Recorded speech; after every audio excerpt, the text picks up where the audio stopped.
Allez, on se fait le cas où on cherche les antécédents par les fonctions affines et linéaires. Donc graphiquement, on a vu tout à l'heure avec les images graphiquement, là on voit avec les représentations graphiques les antécédents. Je vous rappelle ça, mais ça normalement encore une fois, c'est bien vu avec le chapitre fonctions, que l'image graphiquement, c'est ce qui se lit sur les y et l'antécédent sur les x. Okay, l'image de f par la fonction, l'image de a pardon, par la fonction f, ici dans nos cas ça serait b. F de a égale b, ça veut dire ça. Ici on cherche les antécédents. Donc si on cherche l'antécédent de 2 et 0 par la fonction f, comment il faut le lire? Si on nous demande, c'est ce qu'on cherche, les antécédents, donc les antécédents on va les chercher sur les x, forcément, par opposition, on va partir des y. Le 2 et le 0 qu'on nous donne, c'est des valeurs d'image, d'accord? Donc c'est ce qui se place sur les y. Donc le 2, si vous voulez, le 2 et le 0, le 0 c'est l'origine, et le 2, il est ici. Donc après, comment on fait? On part perpendiculairement à l'axe où on part, que ce soit quand on part des abscisses, on part perpendiculairement, et là on part des ordonnées, donc on part perpendiculairement, c'est pas facile à dire. Et on va taper ces deux courbes.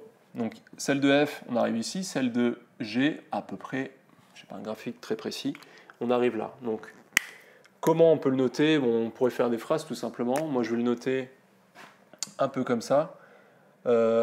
X vaut, donc là c'est moins 1, moins 2, hein, et ici c'est 1, il est déjà noté.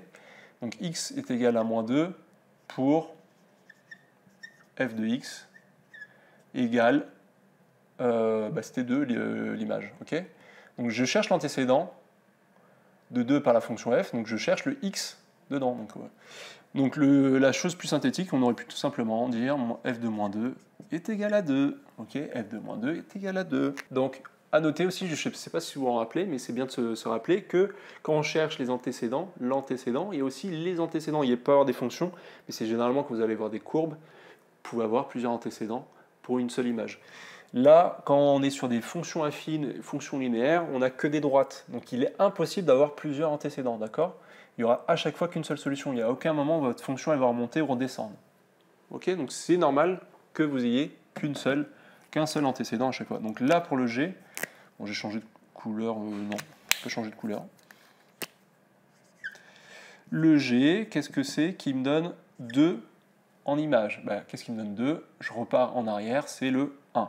Ok, c'est G de 1 qui est égal à 2. Donc là, faites une phrase si vous voulez. L'antécédent de 2 par la fonction G est 1. C'est bon? Allez, on finit avec le 0. Donc, qu'est-ce qui, entre parenthèses, me donne 0 en image et qu'est-ce qui, pour le G, me donne 0 en image? Donc, le F, le 0, je me mets sur les Y, je me mets à 0 et je vais taper perpendiculairement par rapport à Y1. Donc là, c'est toujours le piège, est-ce que je vais dans ce sens-là ou de ce sens-là? Je vais dans ce sens-là pour chercher le G. Donc c'est en fait l'intersection de G avec l'axe des abscisses, c'est une autre façon de l'apprendre. Et c'est combien? C'est 2. Ok, G de D, F de 2 est égal à 0. Je me mets à 2, F, il vaut 0. D'accord?